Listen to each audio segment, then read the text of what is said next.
के शिक्षकों के क्वालिफिकेशन के संबंध में क्या इस साल आप जांच करेंगे? ये जांच समय समय पे चलती है। विभाग का जो नियम है कि जो गुणवत्तापूर्ण, चाहे सरकारी विद्यालय हो चाहे प्राइवेट विद्यालय हो, सभी में गुणवत्तापूर्ण शिक्षा प्रदान की जाए, उस हिसाब से हम लोगों का निरीक्षण भी होता है, प्रयास भी किया जा रहा है और चीज़ें जहाँ अनुकूल नहीं होती हैं उसको क्रियान्वित किया भी जाता है। नए सत्र में नए हिसाब से तैयारी की जाएगी और पूरे हम लोगों का प्रयास है विभाग का कि जनपद बलिया में जितने भी बच्चे पढ़ रहे हैं उनको एक मानक के अनुसार जो विभाग द्वारा निर्धारित है उस हिसाब से उनकी पढ़ाई पठन पाठन का कार्य होता रहे। प्राइवेट विद्यालय के शिक्षकों के क्वालिफिकेशन के संबंध में क्या शर्तें हैं सर? अब जो शर्तें हैं बहुत डिटेल में तो इसलिए नहीं बता सकते हैं, बहुत ज़्यादा समय लगेगा, लेकिन जो भी है शर्त है उस शर्त के अनुसार ही पठन पाठन का कार्य जो है कि विद्यालयों में किया जाएगा, जो प्राइवेट विद्यालय हो चाहे सरकारी विद्यालय हो। प्राइवेट विद्यालय के शिक्षकों को भी टेट पास करना अनिवार्य है क्या सर? नियम है सबके लिए, सरकारी और जो नियम है प्राइवेट विद्यालय के लिए भी है, उस नियम से ही विद्यालय चलते हैं। मौके पर भी वही शिक्षक होने चाहिए जो फाइलों में दर्ज है?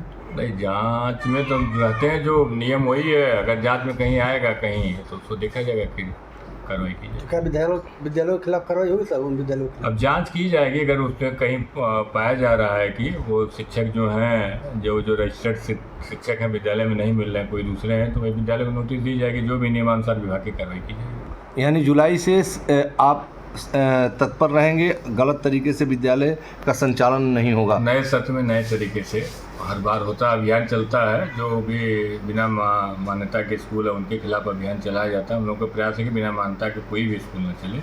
नए सत्र में नए हिसाब से जो है कि दिशा निर्देश के अनुसार विभाग का भी दिशा निर्देश आएगा, उस हिसाब से हम लोग अग्रिम कार्रवाई करेंगे। मान्यता वालों की बात हो रही है सर, गैर मान्यता नहीं, मान्यता वालों के साथ क्या होगा? सबके लिए अभियान चलेगा, चाहे मान्यता वाले विद्यालय चाहे गैर मान्यता हो। विभाग का निर्देश भी आता है, जैसे भी स्कूल खुलते विभाग का निर्देश भी आता है, और निर्देश के अनुसार हम लोग नए सत्र में भी आवश्यक कार्रवाई करते हैं। यानी बगैर डिग्री धारक शिक्षकों के कोई विद्यालय चलाना संभव नहीं होगा नए सत्र में? नहीं, बिना डिग्री धारक पढ़ाते भी नहीं, लोग डिग्री धारक ही पढ़ाते हैं स्कूलों में। अगर कहीं संज्ञान में आएगा तो उसकी जांच की जाएगी, वो है विभाग का जो नियम उसी के अनुसार हमारे स्कूल चलेंगे।